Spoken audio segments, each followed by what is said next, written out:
Are you ready?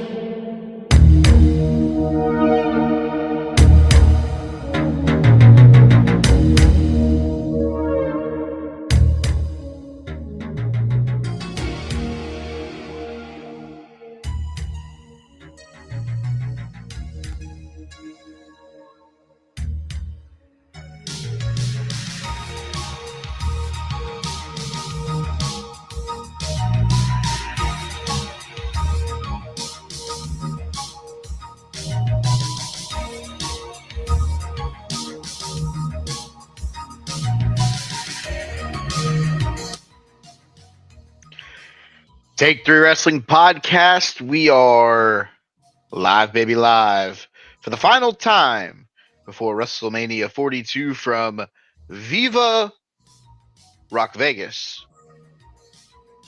Myself and Big Jim were here. Joe will be joining us at some point, and he might be eventually. And for a lack of better terminology here, he may come and go. Yeah, I think it's the most accurate way to put that. That's what I was thinking. So that's what we went with. Joe is currently at work, so he'll probably pop in for a few minutes, maybe have to pop out, etc. But we decided to power on through this thing because it's the biggest show of the year. I thought about this in the last week or so. We didn't do the takies this year. We never did the award show. Shit, no, we did not. So this will probably be the biggest show that we do for 2026. I mean, obviously there will be the Y'all In preview, which will probably be quite as in depth as this is. The Summerfest, especially with it being 2 nights, we'll probably ramble on about that for a little bit. But we talked about this multiple times. The original preview was the 4 guys sitting at the poker table, and we were trying to figure out who was going to fight who. Yeah. I think we went 3 for 4. I believe so. I think the only one we didn't get was Cody Rhodes taking on Randy Orton. Yeah, it sounds about right. I think we all finally inevitably agreed that it would be Roman versus Punk. And I think we all thought once Oba left the NXT title in the ring that he was the logical choice for Brock Lesnar. Bork Lesnar, yeah, Bork Laser. Yeah. So I think we were fairly accurate as best as we could be. Shout out to us. Doing awesome. But before we get into the full preview of the shows, because those are going to happen tonight, and we will do a small recap of AEW Dynasty and what happened Wednesday night, because I feel like that needs to be discussed. They've announced the Andre the Giant Memorial Battle Royal. Okay.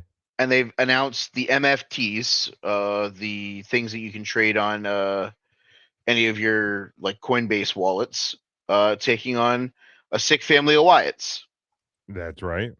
What else gets added to WrestleMania SmackDown? Do we get a US? Do we get a US women's title match, or are we just not even gonna put that on the fucking? I think they forgot that that's a thing. They're like, who is Gulia? Like, who are you? Yeah, maybe. I mean, are we not going to even get a women's battle royal?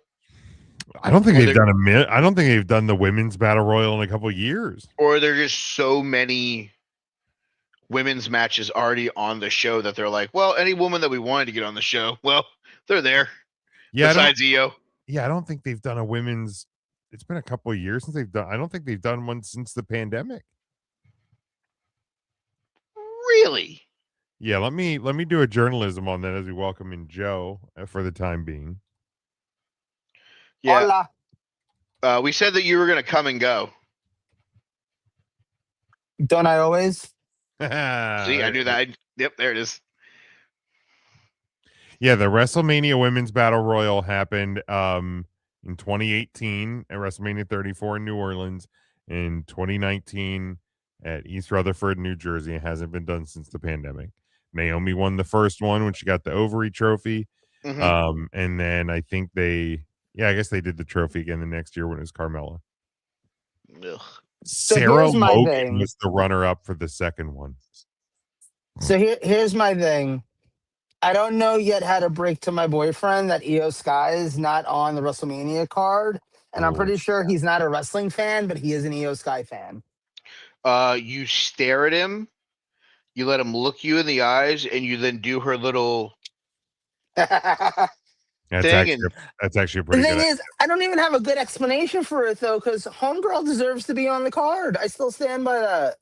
Yeah, that like I've always been a person that's believed that like it's my not a wife. big deal if you get left off a WrestleMania card. This one actually kind of feels like a big deal. Like, how do you not find a place for Io Sky? Like that feels pretty rough. I mean, in a world Yeah, where we have 7 matches one night, 6 the second, you gotta figure that out. Um, yeah. Uh, yeah, I don't think we certainly don't get a women's battle royal. I think you'll get a Orton Cody stare down thing probably.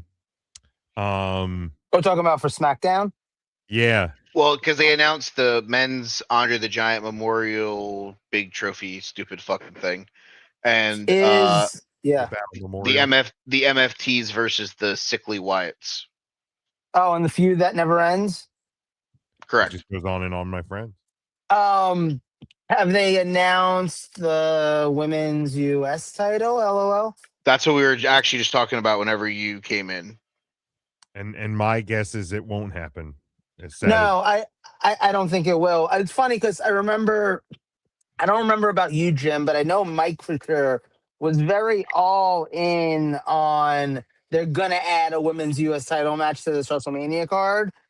And I kind of from the start was like, nah, because I don't think that they often remember that the US women's title exists, right. let alone the people who have the title. So yeah, no, I didn't see it coming, but like, yeah. I thought it was a way to get Tiffany Stratton on the show, who went from main eventing last year's WrestleMania to not even being on the fucking show. Feel about that? How do you feel about? I think there's like 6 or 7 names Well, that didn't make it. um, on 3CT we were discussing that there may be a way to get Tiffany Stratton on the card. Because some breaking news with the Z.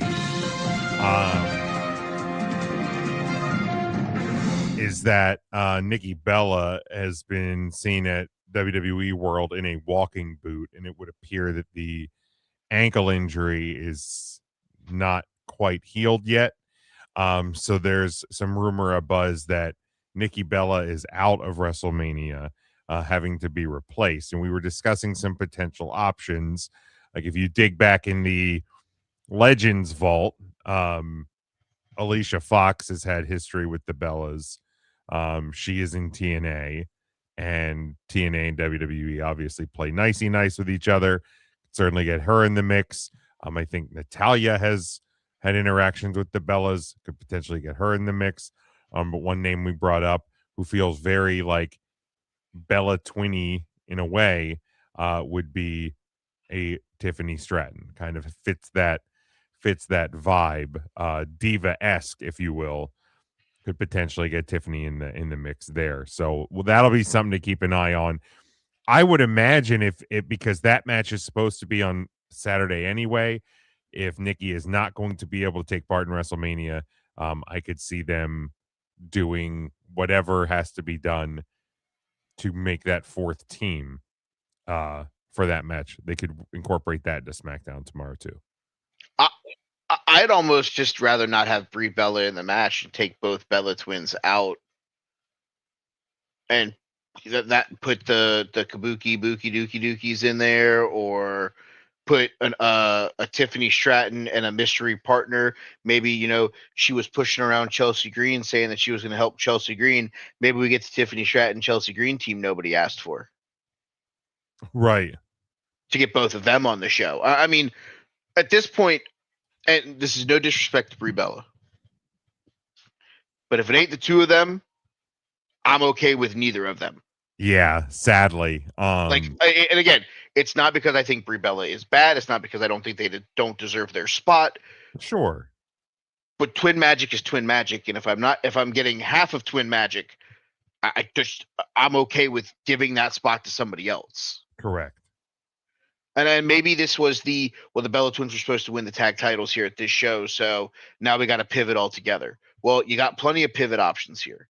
Bayley didn't get her moment to win the tag titles last year. She got taken out. Lyra Valkyria teamed with Becky Lynch to win the title. You could give them the titles. You could leave them on Lash and Nia for another show. You could put them on Charlexa. You could put them on a mystery team. I mean, we've talked for a while about, is it time to start calling up women from NXT? Sure. Some of them are in the city for wrestling at WWE World. Maybe there's a world where a Sol Ruka and someone pair up. Yeah.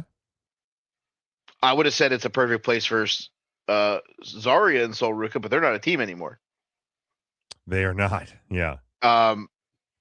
So it's like, if Nikki is out, then we cross the line of, if it stays Brie Bella, I think there's a couple of options you could go. You mentioned some.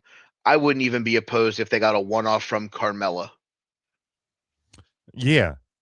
I mean, I know she's probably not in ring shape, but it's a tag match. Right.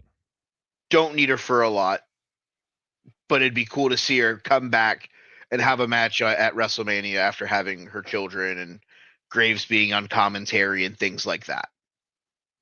Yeah, and the thing is, like, if, like, let's just say in a world where the Bellas were kind of penciled in to win the tag titles, if Nikki can't go, I think you unpencil them. Correct. I don't think Brie, an insert partner here, should win. No, I think that's why I said at that point, just take Brie out of the match. Yeah, I mean, even if you want to leave her in, like, let's get Tiffany Stratton a WrestleMania rub with a Hall of Famer, or let's get a fun little pop for Alicia Fox or Mickie James, or insert the newest Bella twin, former NXT Women's Champion JC Jane. Yeah, well, we did stumble upon we did stumble upon one too of, bye Joe. For now, he'll be back. Nikki, Brie Bella and Stephanie McMahon, have history together. There's no shot you're putting Steph in that ring. You don't think? No shot. You got a better shot at a NXT call up, because at that point, I get it, it's a tag match, but you went from relying on 6 of the 8 women to actually be able to put on a good wrestling match to now you're down to 4. 4.5 if you count half of Lash Legend. That is true. At this point, if you're putting people in the ring, we got to start putting people in the ring that are going to make the wrestling portion of this match better. I mean, the sad reality is the wrestling portion of this match is probably what, 8.5 minutes. How many? This is on Sunday. This is on Saturday. No, this match is probably 12 minutes. 15 once you add the entrances. Oh yeah, I'm talking like bell to bell. I'm going to say 12. Okay, I'll take the under. And I think a lot of it is fodder. Yeah, well, yeah, it's a lot of. What happens if Charlexa decide to break up in the middle of the match? That's a solid 3 minutes for that to transpire. Sure.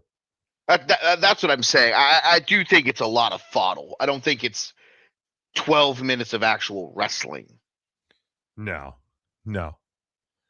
Definitely, Um, I'll take the under. I mean, this card looks to be as official as it's going to be. Yeah, maybe something gets tweaked and added for Sunday, but yeah, I don't To get see them to 7 matches on Sunday. yeah, I don't see a whole lot changing. I think So let's talk before we get into some things. Biggest snub. EO. I think EO's the answer. I think I have a different answer. I can give a the biggest men snub then, but Sure. I'll let you Sure. go. No, go ahead. Carmelo Hayes. That was exactly who I had. Yeah, I think he's the biggest snub on this entire show. yeah. EO and Carmelo. Yeah, should have been. Honorable mention for the work that he did leading into WrestleMania. Dragon Nuts. Yeah, I'll give you that one.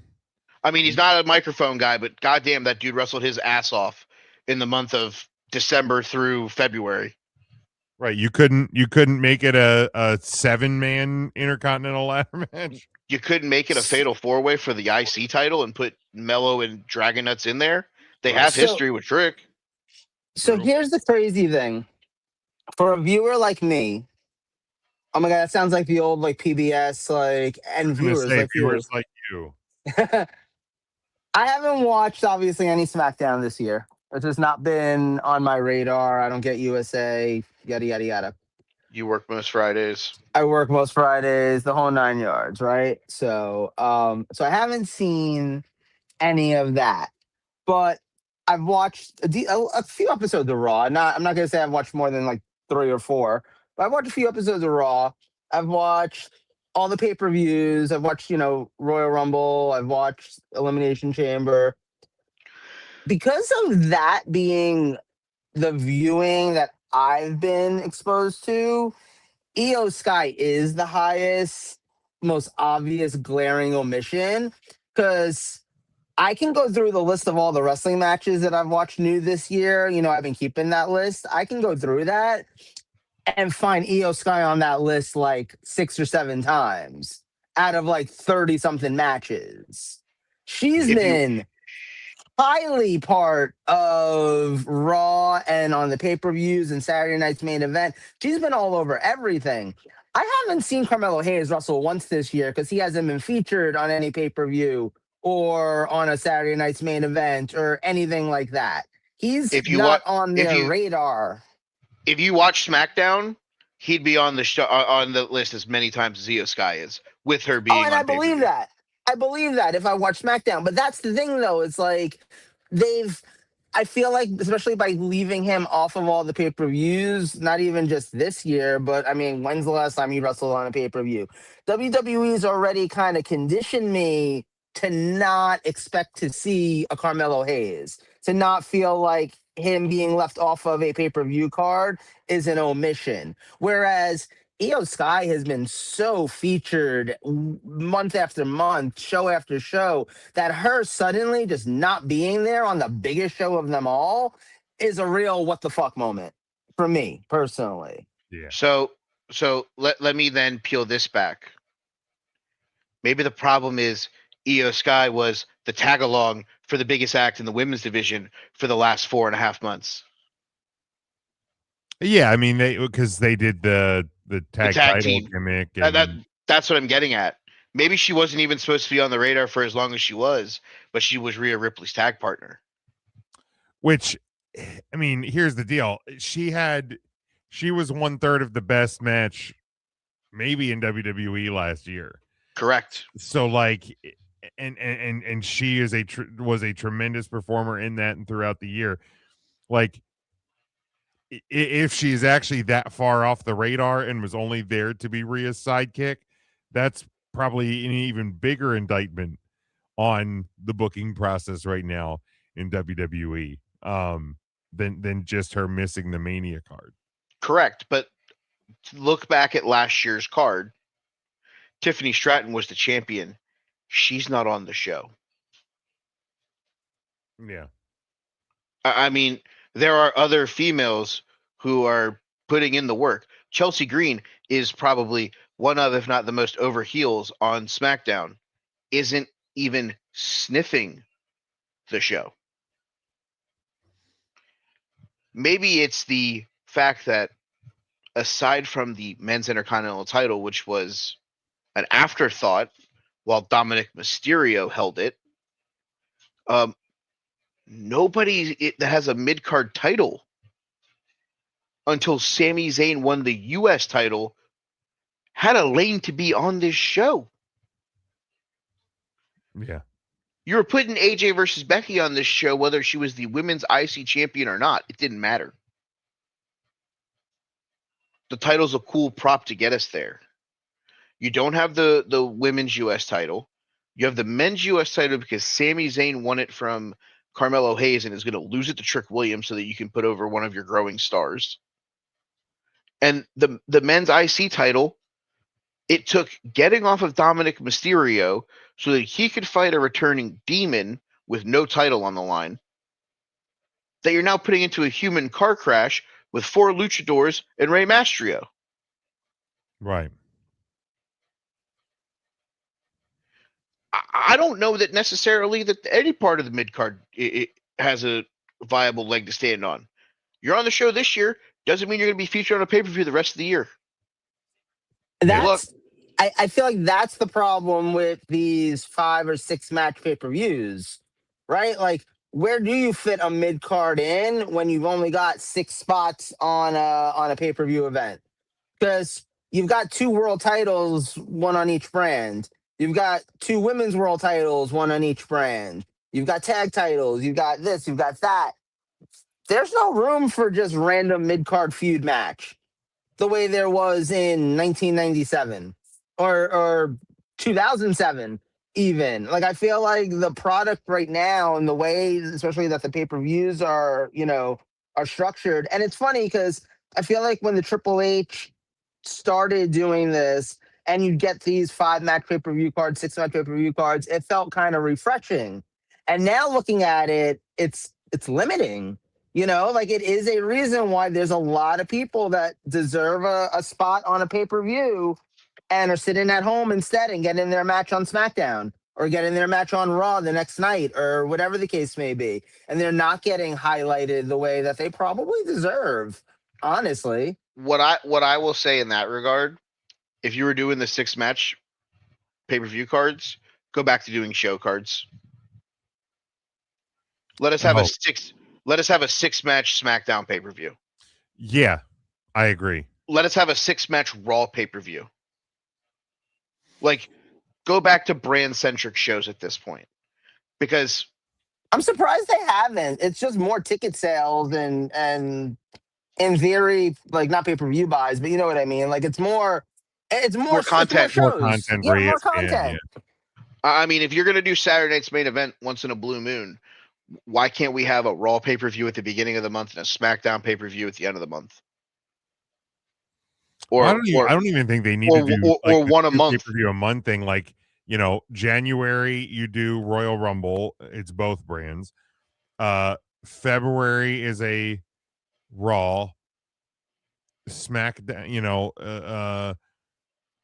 Early March is a SmackDown show, and then April you have Mania. I mean, I could even live with from Mania on, because you could leave Elimination Chamber as a dual pay per view. Sure, that's fair. Yeah, because everybody's going for the belt. Correct. So you leave the first 3 events of the year, Rumble, as co-branded events, and the only other co-branded events you have are Money in the Bank, Survivor Series, Summerfest. Yeah, love it. The rest of the time, give me SmackDown presents Great Balls of Fire. Yeah. Because at this point, at least I can tell myself, cool, we have something that makes fucking sense. The problem is we don't have shit that makes sense right now. We're just doing shit to do shit. Right. I mean, we're missing out on multiple people that deserve spots on this show because we're going to 2 7-match cards. Remember when we sat through 17 matches in one night? Yeah. And then we were telling ourselves the show wasn't long enough. Right. At this point, you have the ability. You're not handcuffed by certain things. If there are 2 shows a year that I want the Tony Khan effect to take place on, it's WrestleMania Saturday, it's WrestleMania Sunday. Yeah. Give me a 5 or a 6 hour show both nights. Because you know the difference? You're giving people an opportunity to go home and recharge before night 2. Yeah. It's not a 12-hour show. And that's a key thing here. My frustration is there are going to be people who have busted their ass to get over other people that aren't going to be on the show that could just be added to matches that are already fucking going on. I mean, Tiffany Stratton could be involved in a match.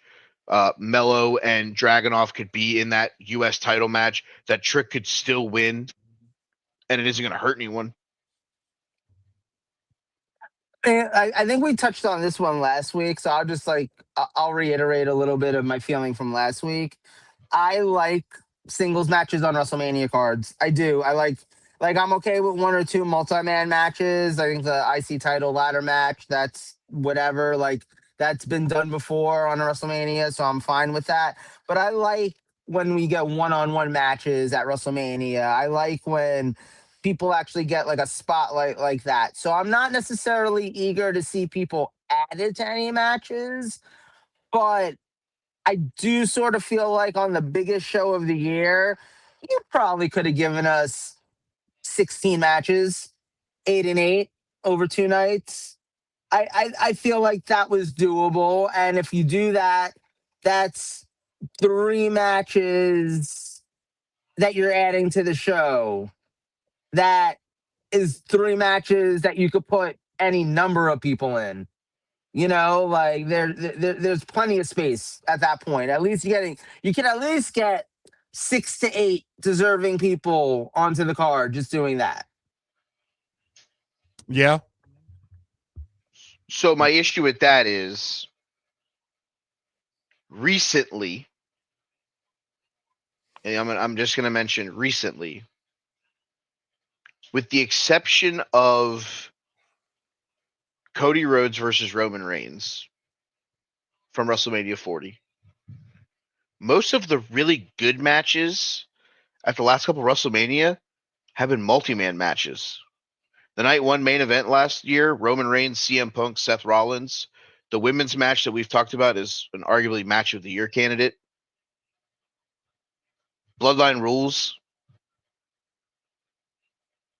I mean, we're built to have multi-man matches. I understand the guys getting spotlights. I mean, your spotlight should be the world heavyweight titles. They're the richest prizes in the game. Those are your singles matches. And a mid-card title that the 2 guys that I've mentioned were feuding with the guy who's champion over the last 3 months. To leave them out is the abysmalness in my mind. Right. Now, if you were to add matches to this card, what would you add? Realistically. Besides EO versus Asuka. If that's a That'd match be that my you're number adding. 1. That'd be my number 1. Yeah, that belongs on WrestleMania. That they've been building that feud. Both those women are fire. That would steal the show in my mind potentially. And I think it's a disappointment that they're not getting that shot. Hot take. I don't give a fuck about Asuka. Fair enough. If you were telling me it was Kairi Sane versus Io Sky, sure. But you just gave me that on live on free TV Monday night on Raw.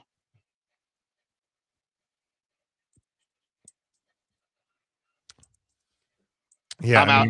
I'm out on Tiger Mom 69. Yeah. I feel like they are struggling to know what to do with her at this point of her career.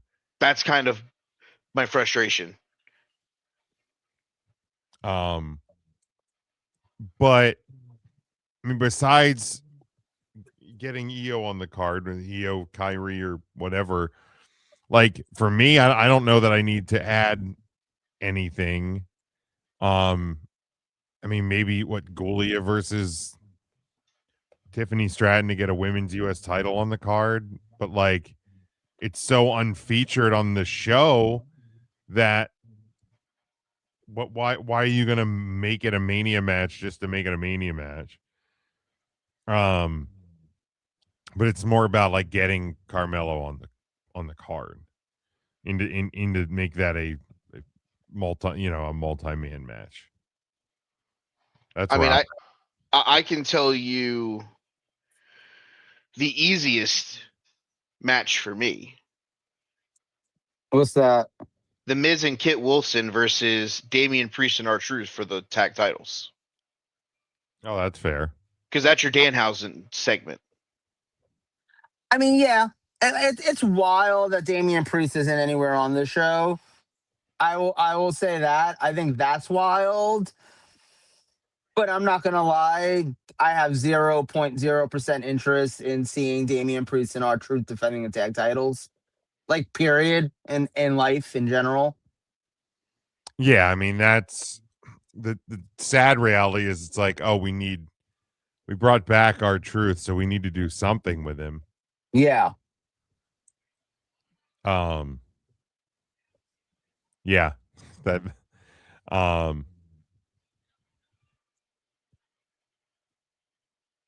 I mean, I'm just looking at the titles right now, because that title isn't going to be on the show, and Julia's not going to be on the title. That title is not going to be on the show. Yeah.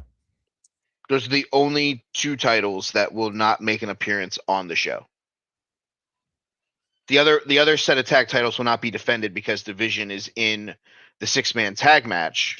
Correct. But at least the belts will make an appearance on the show. Correct. I mean, even a match that I would take if you don't want to do Priest versus and Truth, give me Danhausen and a mystery partner versus Kit and The Miz. Yeah. And you could pick anybody to be his partner. You want it to be Kevin Owens. You want it to be Cold Steve. You want it to be any of the legends that he mentions in his rambling promos. Any of those guys would be just fine. Yeah.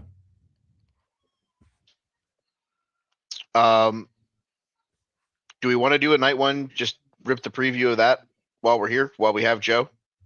Yeah. You probably got me for another like 10 minutes, 10, 15.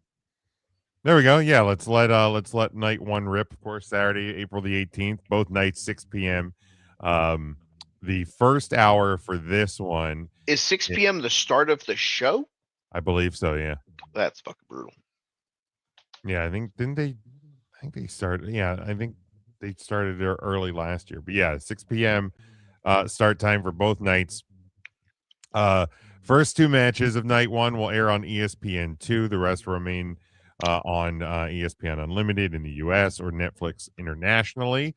But we will start with the 6-man tag. It is the Vision, Logan Paul and Austin the Roy, along with iShow Speed. They're taking on the Usos and LA Knight. Joe. Yeah.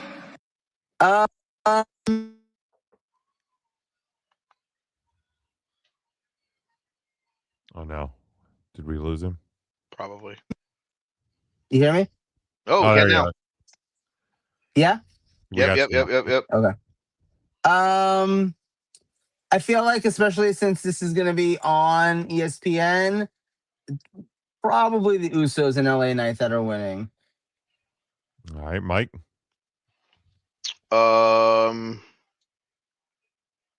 Yeah.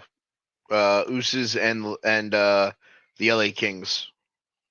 Oh yeah. I mean, first off, You do the entrance, run it back, win the match, run it back. This is easy Yeet Man all the way.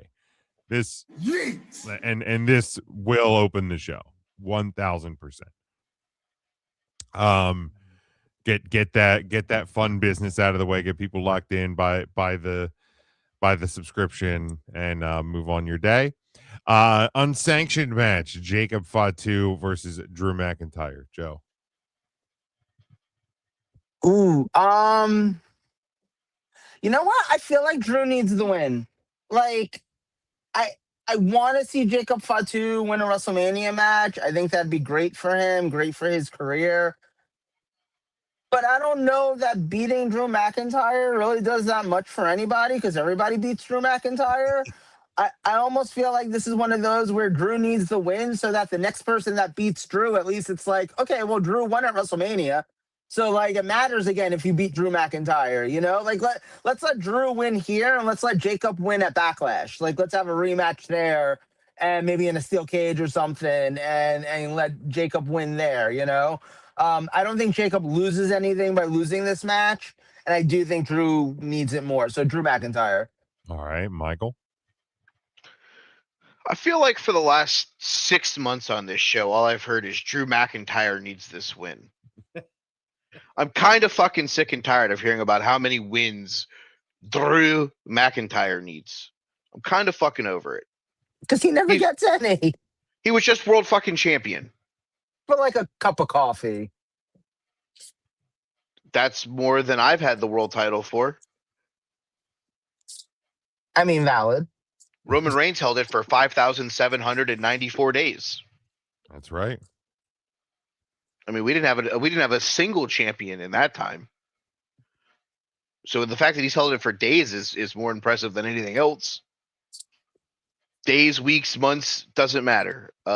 Jacob wins because Drew's going to film a movie. Oh, he is like Highlander or some shit.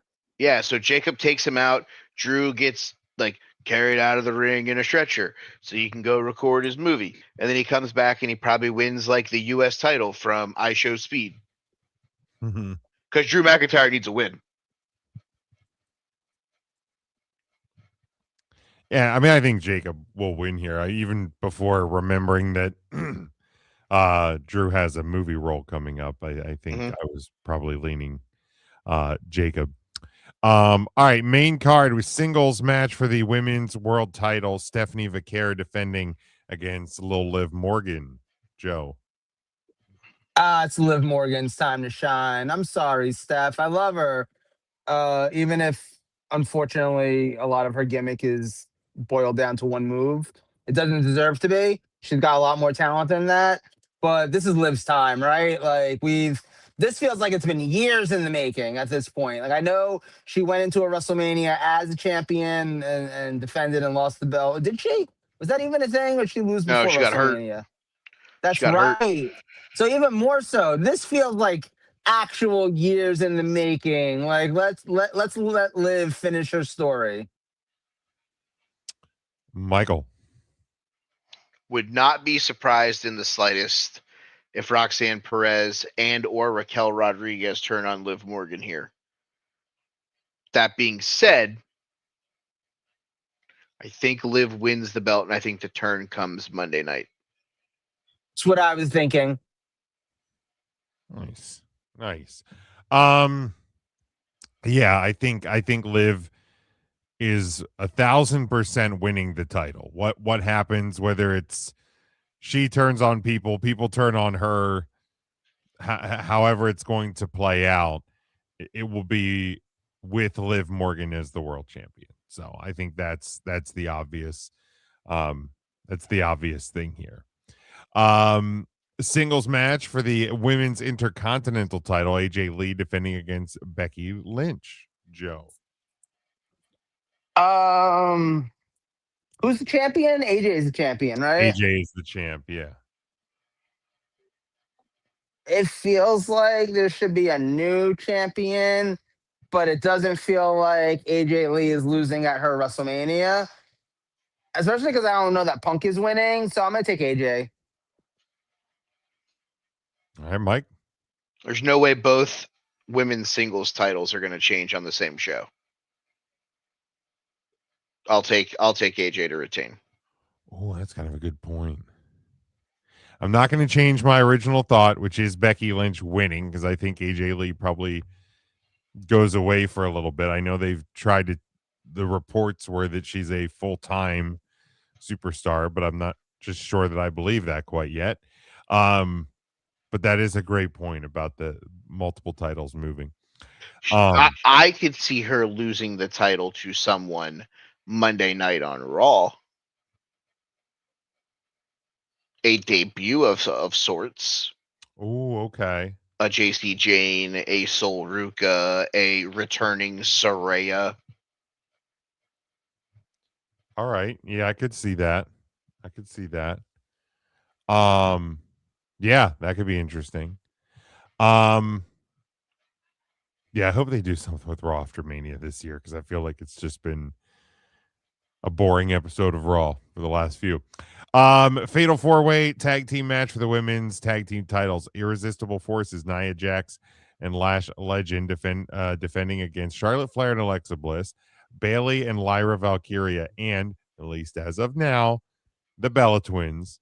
Obviously, we talked about what could potentially happen there, whether it's Brie Bella and a partner or insert other team here. But Joe, what do you think happens with the women's tags? I think Bailey and Lyra get their moment. Okay, Mike. If Nikki Bella gets cleared, the Bella Twins win. If she doesn't, keep the belts on Nia and Lash for another month or two. Ooh, okay.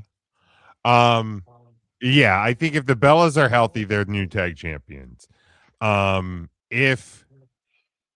If Nikki is not, and they don't have like a legitimate actual team to fill the spot, then I also think it'll be Bailey and Lyra, just to try to give the crowd something to cheer for, because like this is built into the card as like a crowd cheer spot. Bacteria. Exactly.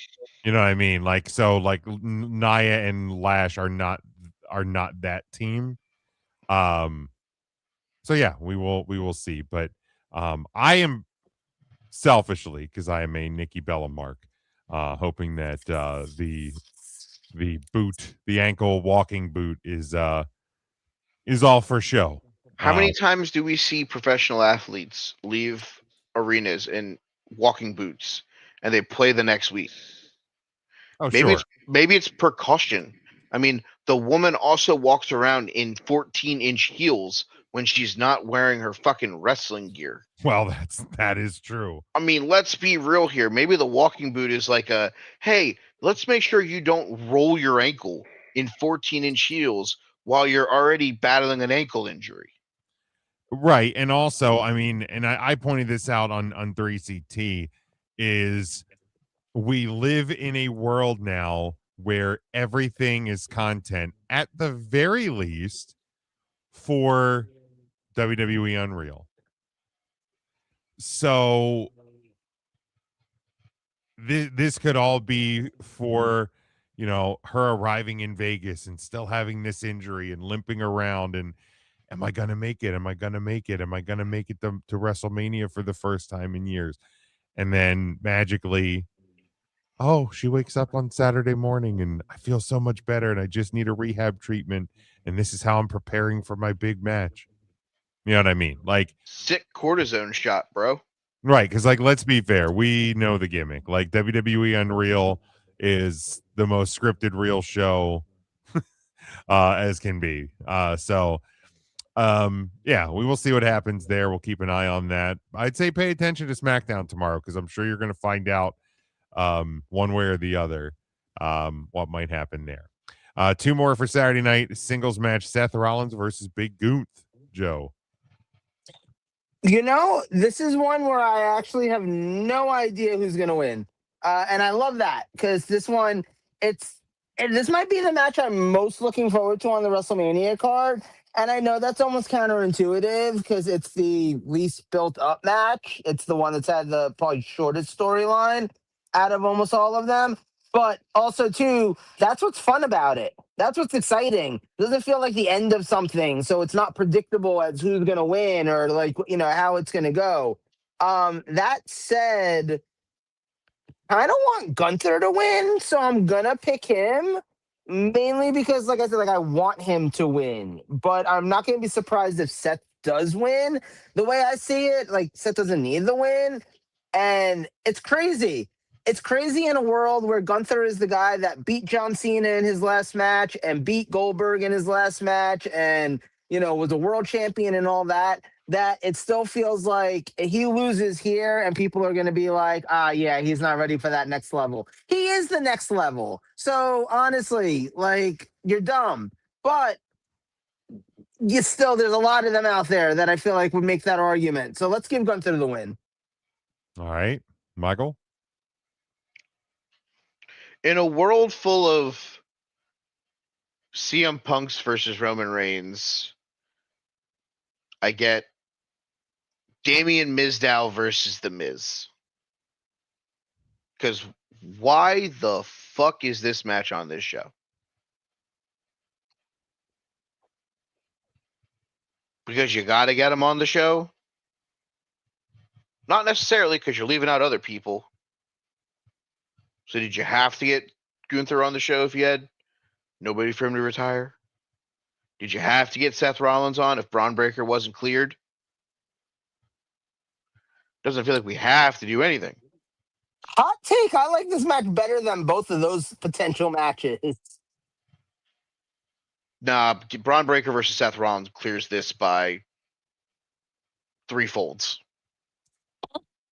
You've built that through storyline for the last 6 months. This match is thrown together so that Gunther can get a favor from Paul Heyman, which is retiring Brock Lesnar at Summerfest. Last time I checked, Gunther could have just walked out to the middle of the ring and be like, "Me, you, retire, Summerfest, choke you out, tap.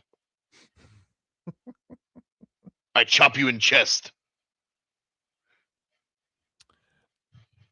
That being said, Braun's going to return, cost Seth the match, Gunther wins, and I still feel like he's the odd man out in a lot of things moving forward. Possibly. The wildest part about this is I don't necessarily disagree with a lot of what you just said. Because it is incredibly random. It is just to make sure these guys get on the card, which sometimes I'm fine with because you want your best players on the card for the biggest show. And because of various reasons, other players didn't get to get their matches on the card. But this match also has low-key potential to steal the weekend in terms of how good the match is going to be. Because even just from their last couple weeks interacting on Raw, somehow this match feels like the second biggest like rivalry on the card. Because they've muddled up the match we're about to talk about incredibly bad. AJ and Becky somehow have felt like it almost has cooled off a little. The only thing that I feel like there's actually more hatred between the two superstars is Liv and Stephanie. Drew McIntyre versus Jacob Fatu has entered the chat. In my defense, I rarely watch SmackDown. I don't watch a lot of it either, but I just watch clips on the TikTok. But yeah, for me, like I'm going. This feels like the second, maybe third hottest match on the card. Which, even if it's third, it's still in the top half. Like in terms of the actual feud itself, it just feels like these two like alpha characters that just hate each other's guts right now. So I think this match is gonna fucking rock. I will pick Gunther because in this house we pick Gunther. And but I think the match should be fantastic as long as they give it the opportunity to be fantastic. Um, Yeah, last because one, that's singles. Yeah, go my ahead, Joe. thing too. A lot of matches in WrestleMania over the years. I think it's like Undertaker and I Triple H at WrestleMania 17. You know, the guys who had nothing to do 2 weeks before the show, and then ended up having one of the best matches. And for other matches being some of the best Mania 17, Undertaker and Triple H would have stolen the show at Mania 17. So, like, I think these guys could steal night one, honestly. And I love that about this match. Yeah, yeah, I agree. I think it could be the best match of the night and one of the best, if not the best matches of the weekend, if they let it be. Last one for night one, singles match for the undisputed WWE Championship. Cody Rhodes defending against Randy Orton with Pat McAfee by his side. If Orton loses, McAfee will leave the professional wrestling business for good. Joe.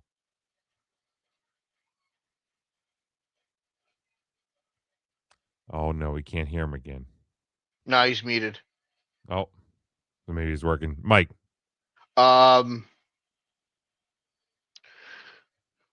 You guys may not like this the way that this has been done. There are a lot of people that don't like this. This has been absolutely perfect. Pat McAfee is a old school wrestling fan, talking about how bad the booking's been, talking about how they're overcharging people, talking about all the things that the internet is saying. And now magically, because it's Pat McAfee and he's involved in the world title picture, it's a problem. Baloney. This makes perfect sense. And the fact that Pat McAfee on his own nationally syndicated show has been hyping up WrestleMania. They had Cody Rhodes go in there and destroy his set to get back the world title that Pat McAfee left Friday Night SmackDown with, so Cody could walk in to WrestleMania with the belt. Perfect. You're using your resources with ESPN to promote your show days before the show. Perfect. Randy Orton was going to get cheered through the roof walking into Las Vegas against Cody Rhodes. Now he's going to get booed. You want to know why?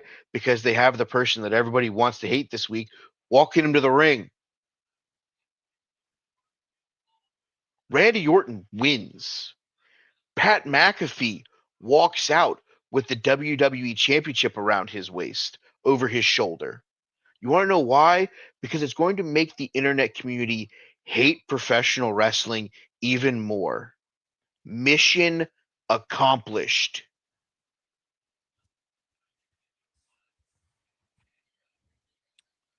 Joe, are you with us? Yeah, you hear me? Yes, we do. We do. Yeah, what Mike said, but less passionately. So I am gonna bounce out now though, so I'll talk to you guys later.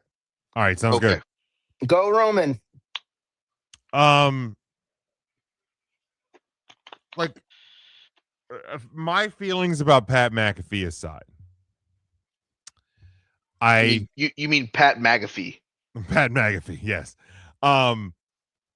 My personal feelings about him aside, I fully understand the why. Like fully understand why they are doing it. And it is smart business to do what they are doing, to use their resources in a way that WWE is uniquely set up to use. But like, and for the record, I don't have a better place for it to fit. But like using Pat McAfee to hype WrestleMania, find a different match to do it with, because this match builds itself. You don't need Jelly Roll. You don't need Pat McAfee. You don't need any of the other Gaga. As a long-term fan, I am more interested in why the guy who has been like Cody's buddy for 20 years, like, went ballistic and bloodied him up on SmackDown. And whether he got cheered or not, I mean, look, again, personal feelings about VKM aside, he didn't give a shit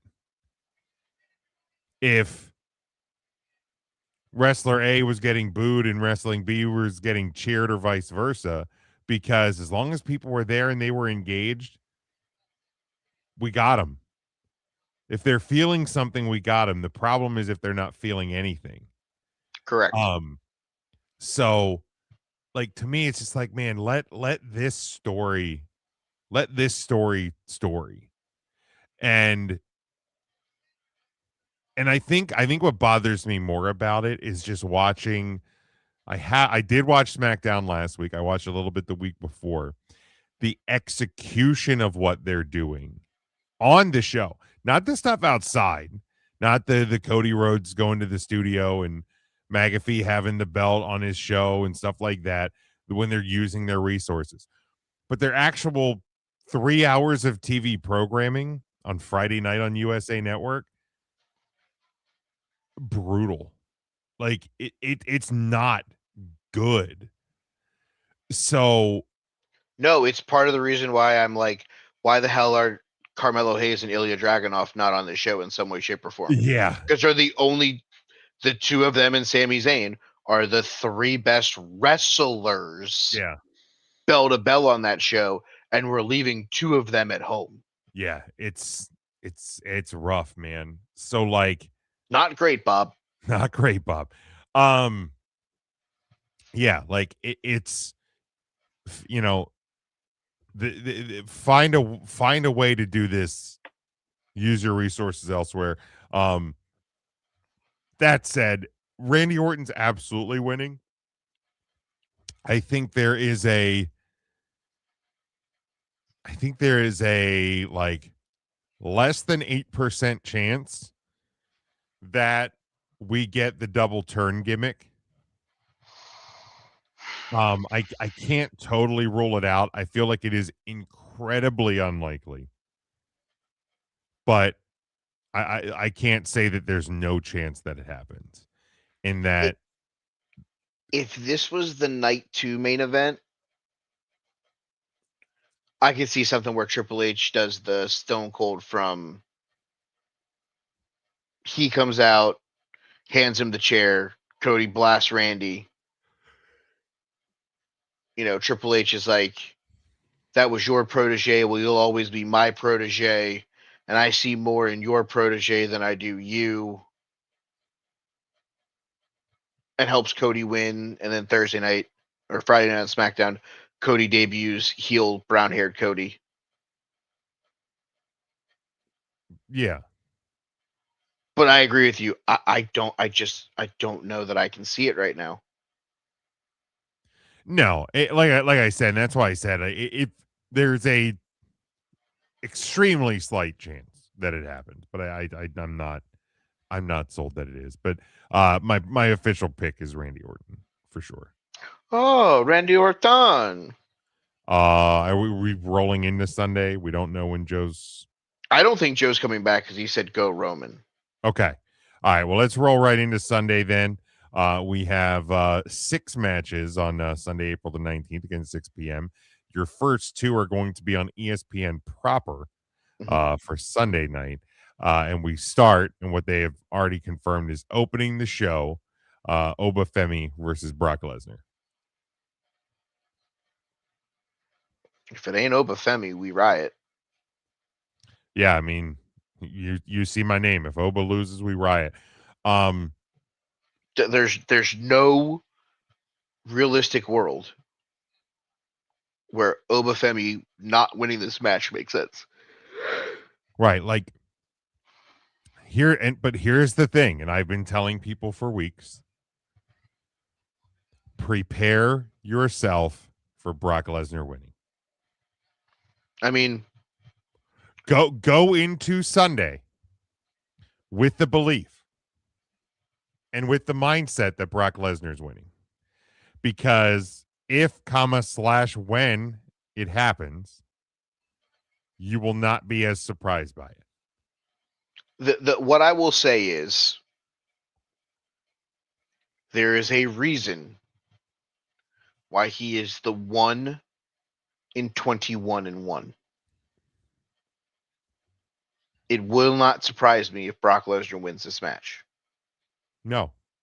But there is no world where he should win this match. Oh yeah, he should absolutely not win. Obafemi should win. This is one of the easiest layups the WWE has had in a very long time. You have like a 28-year-old phenom that the crowd is more invested in than any young superstar in a very long time. He's a beast. He is one of one. Nobody looks like him. Nobody talks like him. He has everything. You're now selling the shirts. You're selling the necklaces. Everybody loves the walk. Everybody loves the music. You just had a contest at your convention center. You had an Obafemi strut off that he was the judge of. And also, like the biggest concern with guys that come up from NXT or new superstars is like when they get on the stick in front of a crowd on Monday night or Friday night, are they going to be able to be convincing? Go watch the promo from Monday. This dude has it all. You win now, and whether it's sometime between now and say SummerSlam, or sometime between now and say WrestleMania next year, wherever it ends up being. I know Nick Khan said it will be in Riyadh, but the world may have something else to say about that. But a year from now, by a year from now, at the latest, WrestleMania 43, Obafemi should have gold. Barring any kind of... Oh, sure, but injury or something like that. And here's the only thing that I think could effectively stop that from being a way that this goes. If Roman Reigns wins the world title, or if it's Phil, you still got Braun Breaker, you still have Seth Rollins, and you still have Gunther on that show. That may delay the inevitable. Sure. And I'm not saying they're going to beat Oba in feuds, but they may have feuds for and involving the world title before you put Oba into that picture. So I think I'm just trying to get the wrestling fan to understand. Just because he's probably going to win on Sunday doesn't mean he's fighting for the world title on Monday. Correct. In fact, he should not be fighting for the world title on Monday. Correct. If WWE does the right thing on Sunday. I'm thinking fall. Yeah. He should be the guy who's fighting, insert name here, after SummerSlam. Correct. That being said, Obafemi wins. Yeah, my prediction is Obafemi because that's what should happen. Prepare yourselves for otherwise. I hope I don't have to say I told you so next week. If that fucking happens, I'm going to the movie theater. I may walk out and demand a refund before the proper show. Yeah, you know what? Just give it back. I'm done here. We're done. Like, have you bought your ticket already? Have you reserved your seat? Mm-hmm. I was gonna say, because if you hadn't, I'd say just wait until Wait till the show starts. watch it from your car. If All right, Brock Pool, I can go in. wins, just go home. If All Oba right, Pool, I wins, can you go go. in. All right, next one, a 6-pack ladder match for the Intercontinental title. Penta defending against Javon Evans, Dragon Lee, JD McDonough, Rusev, and Rey Mysterio. This genuinely feels like it's a 2, maybe 3-person chance of winning this, right? Correct. Like, this genuinely feels like it's a retain, a Javon Evans win, maybe a Dragon Lee. Yeah, that's about it. I mean, if Rey Mysterio wins it and something happens later in the night to lead to potentially a match at SummerSlam between father and son and a retirement match, I wouldn't be opposed to that building into that direction. But I think it's too early for that to start rolling that way. And I know that our friend Tim over on the 3CT show is high on the you can do something here and you can have Trick and Oba and Javon win. You could. I wouldn't. And I wouldn't because you're still building a demographic in Mexico. Penta just defended the Intercontinental title on the AAA show. I think you leave it on Penta here. Yeah, look, I mean, if we're gonna eventually get a Dom versus Ray match, it should be match or a career and or mask versus hair.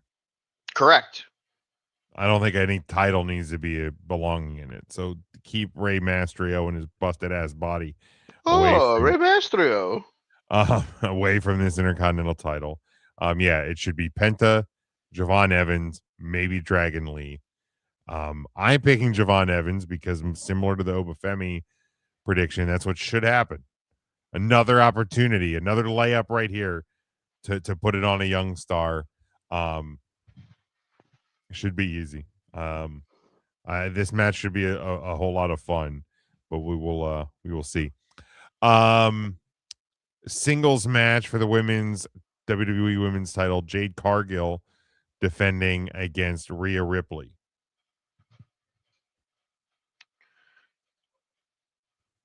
I never knew that I didn't want to watch a women's title match more than this one. Mm-hmm. Yeah. This does 0 for me. And I get it. Jade's gotten better in the ring, and that's from the mouth of Paul Triple H Levesque. It's because she couldn't get worse. Yeah. That being said, we've talked a lot about turning and people turning on each other. There's a turn that's going to happen. Io turns on Rhea. Jade Cargill retains. Oh, okay. Because Io is jealous. I don't hate that. I prefer it. Rhea wins. Io attacks Rhea because she's jealous and now she wants the title. That's fine too. Either way, I'm fine with it. But yeah, I think the bigger shock would be if she did it at WrestleMania.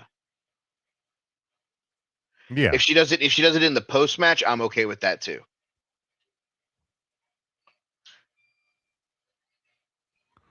Yeah. Singles match, US the United States Championship, Sami Zayn defending against Trick Williams. It's easy to sit here and say that it's Trick Williams. It should be Trick Williams. But I'm going to do the same thing that you did with Brock Lesnar and Obafemi with Sami Zayn. The guy doesn't lose very often at WrestleMania. Mm-hmm. Wins the tag titles in the first ever tag team main event, ends Gunther's long Intercontinental title run. Yeah, don't be surprised if Sami Zayn walks out with the U.S. title. I'm going to take Trick Williams, but don't be surprised.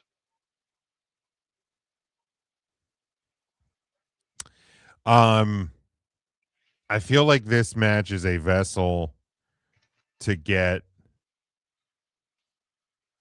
Trick versus Carmelo for the U.S. title. Now, I don't know if we get Trick winning here or Trick winning at Backlash.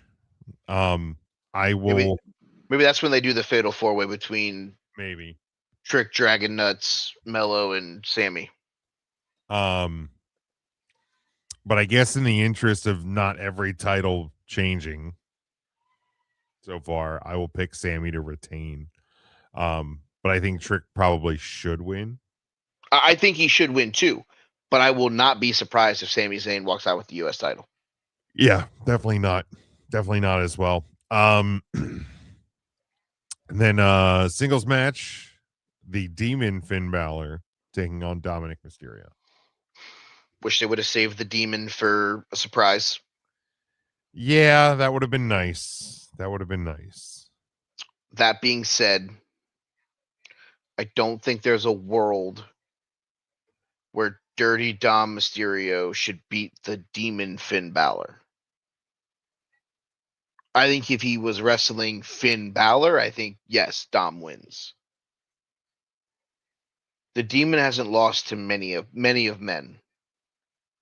And Dominic Mysterio does not foot the bill and the build of people that the Demon have lost to. Give me Finn. I actually and I have no issue with if Finn wins. I think this is the only match that I really don't give a shit which one of them wins, because I think the feud's going to continue or the build to whatever comes out of it is going to be fine. Yeah, I think that the impact of Dom being one of the few to have beaten the Demon will be huge. And for that, Dominic Mysterio gets the win. And then last match, the singles match for the World Heavyweight title, CM Punk defending against Roman Reigns. And if you have not watched Roman's car promo from today, do yourself a favor and watch that. I have gone back and forth on this match for the last 3 weeks. I've told myself it just makes sense to put the title back on Roman. He's the guy. He's their guy. It just makes so much sense. But then I tell myself, we've been there, we've done this. Why are we doing this again? Phil got the title because Seth got hurt. Now he's taking it and ran with it. He was the night one main event, his first WrestleMania back. He's closing the show this year. And I just keep telling myself, sometimes when you want to box with God, you lose. And I think that happens here. The best in the world walks in as the champion. He walks out as the champion. For one reason and one reason only. Jey Uso's turning heel. Jey Uso will not let the tribal chief, the head of the table, do what he did with the title that Jey Uso won in that same arena 365 days ago. He won't let him take that title and try to hold it for 1,000 days and not show up and not defend it and not be there. Jey Uso has never had a problem with CM Punk until family business got involved. But you know what, Oos? That's your pops. That ain't mine. That's your business. I'm not here to be your lackey anymore. I've been a world champion. The best in the world walks out as WWE champion. And we get the picture of Roman Reigns now sitting in the ring, like Cody Rhodes at WrestleMania 39, asking the question, what's next for the tribal chief?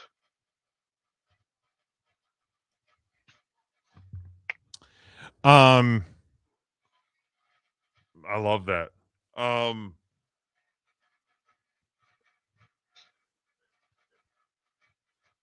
This one's complicated because, I mean, obviously WWE loves Roman Reigns.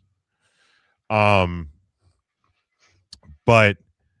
CM Punk is doing some of the best work of his career right now.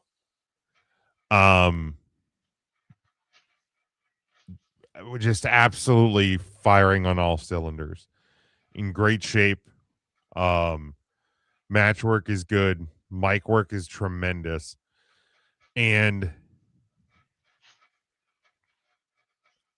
I just can't justify moving the title off of somebody who's arguably one of your strongest performers week in and week out on Monday Night Raw for a guy who, let's be fair, we probably don't see until what?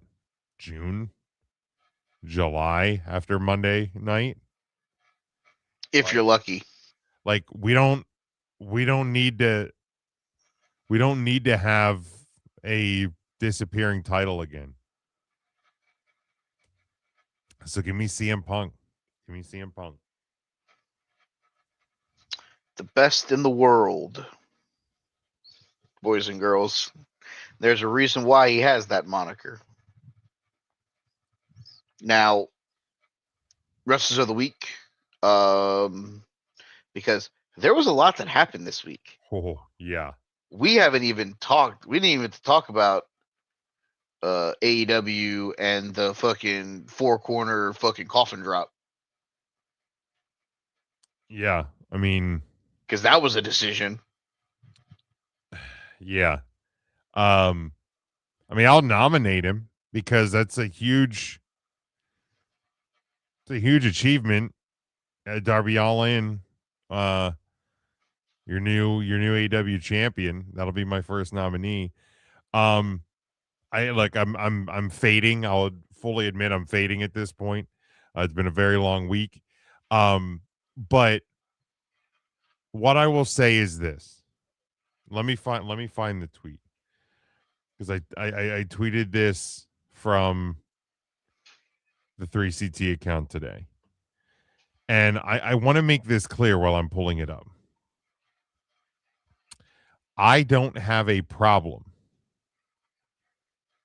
that Darby Allin is an AEW world champion. Okay? Look, we live in a world where Vince McMahon was like ECW champion and David Arquette. Do-rag Vince, baby. WCW champion, right? Like, I understand it is a prop. At its core, it is a prop on a TV show where men and women wrestle in their underwears. Like, however, first you've told me that this is the place where the best wrestle. And also, you have told me since his AEW title win that Maxwell Jacob Friedman is one of the, if not the best wrestlers in the world. Because he's beating people who are the best in the business. in 20, 30, 40-minute matches.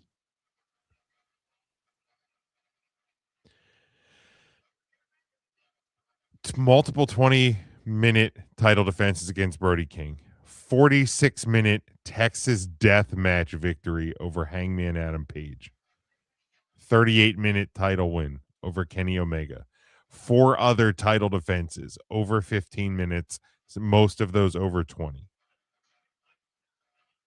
Again, Brody King, who is like the size of 4 Darby Allins plus. 20 plus minutes, multiple times. But you mean to tell me a hit in the dick, 4 coffin drops from a guy who weighs less than a cough drop, and the little headlocky pin thingy because that's how Max has always beat him? You want to know also another reason why Max has always beat him that way? Because Max is 2.5 times his size. Correct. Like if I have somebody smaller than me, I weigh 370 pounds. If I just go up to somebody who weighs 160 right now and I give him the little headlock gimmick and I pin him on the ground and put my weight on top of them, are they going to be able to get up? No. If somebody who's 160 pounds does that to me, first off, good luck getting me over. True. Second, I'm going to be able to get up. I don't care if you just hit me in the nuts and jumped on me 4 times. I'm still going to be able to get up or at least kick out. And I get wrestling is suspending disbelief, but like, it's not that Darby Allin won. It's the way that he won. This is, and if you go back to last week's show, I said, man, I don't know what it is, but I just can't do this Max title run anymore. I'm out, man. It doesn't feel right. I don't know that I'll ever be able to believe in another Maxwell Jacob Freeman AEW World Title run, because he just lost in 2 minutes to Skeletor, Right. who until then was most known for losing a fight with a pane of glass in Sting's retirement match. Yep. So, great job, Tony. You really shocked us on the biggest weekend in professional wrestling by putting your world title on Joe Lopez. Right. And I get it, Max isn't your size, but MJF beat Brody King. He beat Kenny Omega. He beat Adam Hangman Page. And I know, he was hurt from the match against Kenny, and it was 4 nights later. Darby fought on that same show against Andrade. Mm-hmm. Are we forgetting that? I mean, he won the right to have this match. That's the one thing that I think fucking Tony's actually done right in the last 6 months. But yeah, I don't think I can ever believe in MJF the World Heavyweight Champion again after this. Like, I think you almost did more damage than good. Darby winning the title necessarily doesn't upset me. The way he did it, though, that's upsetting. Yeah. Because now I'm like, cool. So when he is the champion and he's going to stand across the ring from Will Ospreay or Jon Moxley, who can break him in half with one move, and they do, and then it's like, well, what the fuck does that mean for Max now? Yeah. Good thing is we'll have more time to talk about that. I will nominate the Still. She retained the women's title twice. And I may or may not have finally figured out what a Tekla is. Oh, did you now? I might have. A Tekla is an alcoholic drinking chargeable spider that may or may not be allowed to wrestle in the Land of the Rising Sun anymore. Okay. That is your latest update on what is a Tekla. Come back next week for the second installment. There you go. My next nominee, your new TNA International Champion, Mustafa Ali.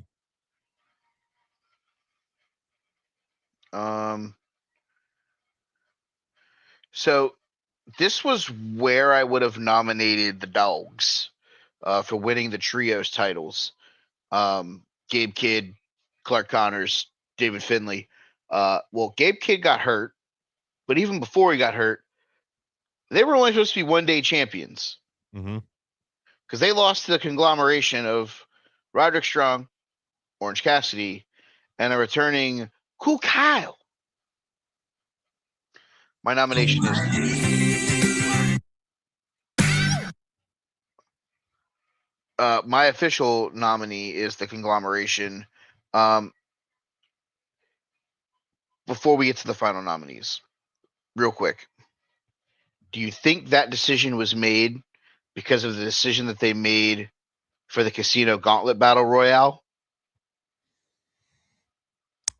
Yeah, I Like, do. like they took the titles off of them, rapidly put them on the Dogs because they were gonna make Kevin Knight the TNT champion.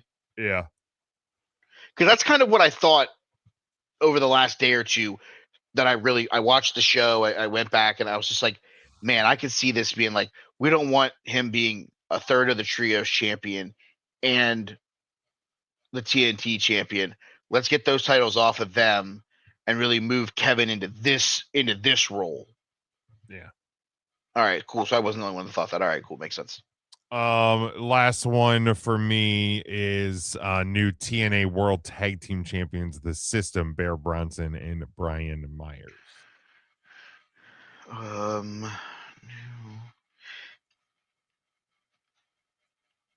They took advantage of the Hardley boys after wrestling the Righteous in that tables match. They were hurt.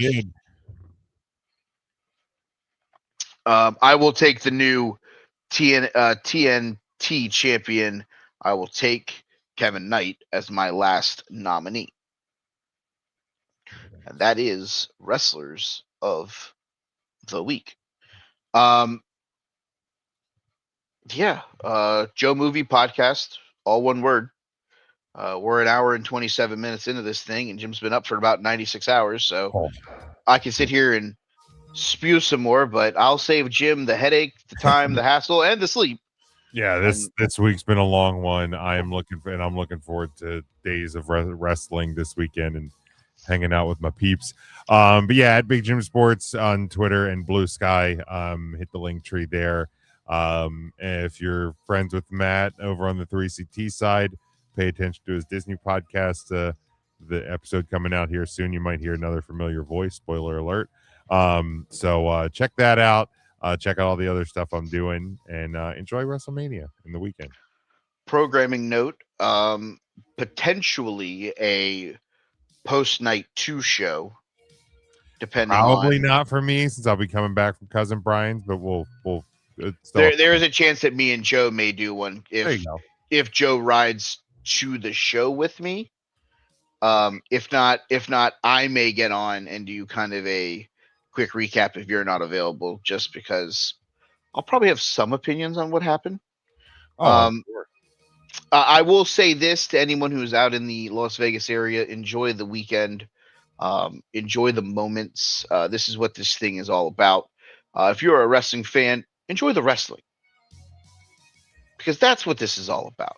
This weird thing called professional wrestling, it brings us together, not to tear us apart. Enjoy the weekend, enjoy the shows, watch them with your friends and your family. Until next week, where we will peel back every layer of what happens at WrestleMania. For Joe and for Jim, I'm Mike. Enjoy WrestleMania weekend, guys. We will see you next week on the Take 3 Wrestling Podcast.